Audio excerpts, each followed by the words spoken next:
Добрый день, уважаемые коллеги! Тема сегодняшнего моего выступления – духовно-нравственное и патриотическое воспитание сельских школьников в современных условиях. В настоящее время, когда происходят глобальные перемены в экономической, политической, социокультурной жизни страны, и одновременно с этим наблюдается снижение нравственной устойчивости человека, его способности к сохранению национальных ценностей, особую роль приобретают проблемы формирования духовного, нравственного и физического здоровья подрастающего поколения.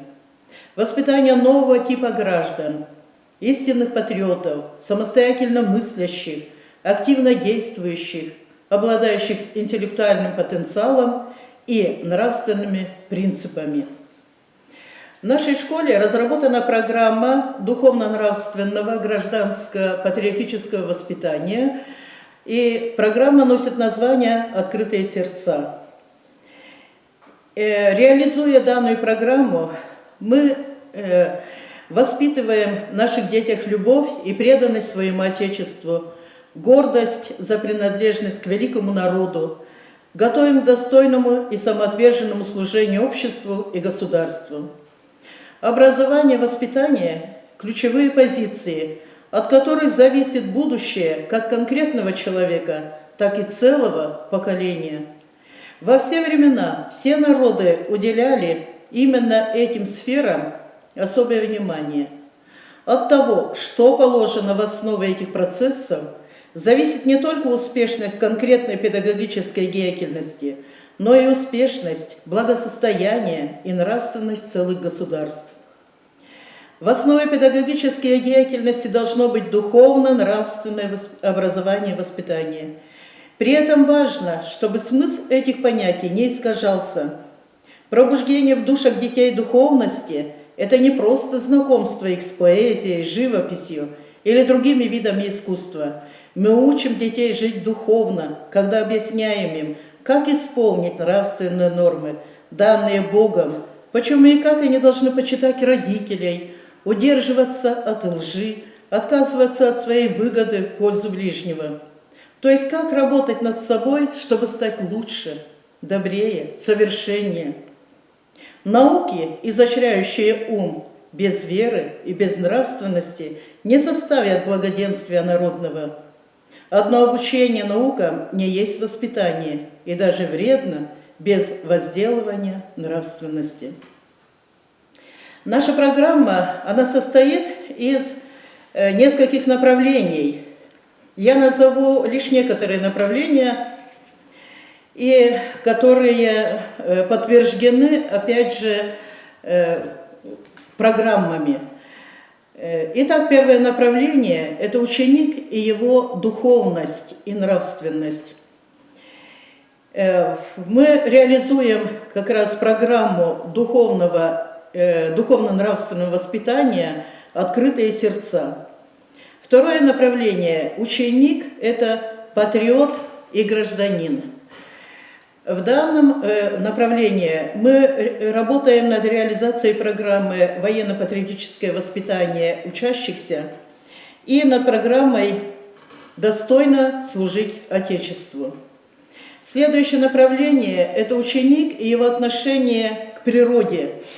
В данном случае мы реализуем программу экологического образования «Мир вокруг нас». Следующее направление – это ученик и его здоровье. Идет реализация программы «Тропинка к здоровью». Следующее – это ученик и его семья. То есть мы реализуем программу «Родительский дом. Начало-начал». И есть еще и другие направления. И по каждому направлению у нас разработана программа.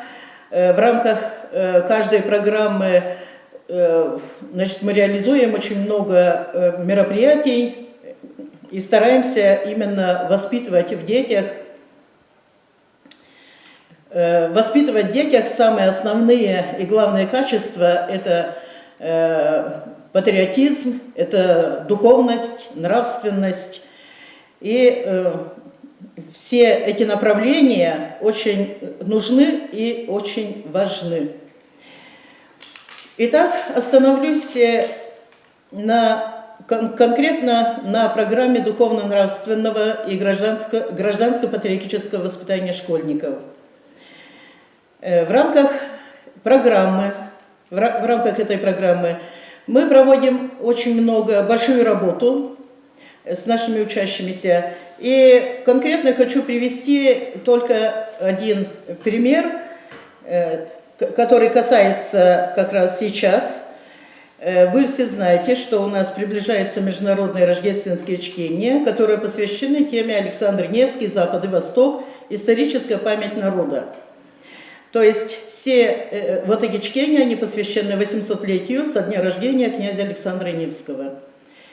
И вот по данной дате по школе у нас уже проходят уроки истории во всех классах. Эти уроки истории проводит учитель истории. Запланировано проведение классных часов первых 11 классов. Классные часы посвящаются тоже теме Александр Невский. В первых 7 классах объявлен конкурс детского творчества «Красота Божьего мира». В 8-11 классах объявлен конкурс плакатов на тему Александр Невский. В первых 7 классах мы проведем конкурс иллюстрированных детских рассказов «Наследие святого благоверного князя Александра Невского». И в библиотеке оформлена уже выставка книг, по которой библиотекарь проводит беседы с учащимися. Далее хочу еще дополнить свое выступление тем, что в 4 классе у нас проходят уроки по основам православной культуры. И 3-й год я как бы продолжаю эти уроки по основам православной культуры в 5-м, в 6-м и в 7 классах. Начиная с 2018 года, 3-й год, я в рамках неурочной деятельности, начиная с 5 класса, провожу уроки православной культуры. Для 5-6 классов я провожу занятия по учебнику Янушки Авиченя. И, конечно, подбираю материалы из других источников. А для 7 класса в этом году начала проводить занятия по изучению церковно-славянского языка и, конечно, с рассмотрением вопросов православия.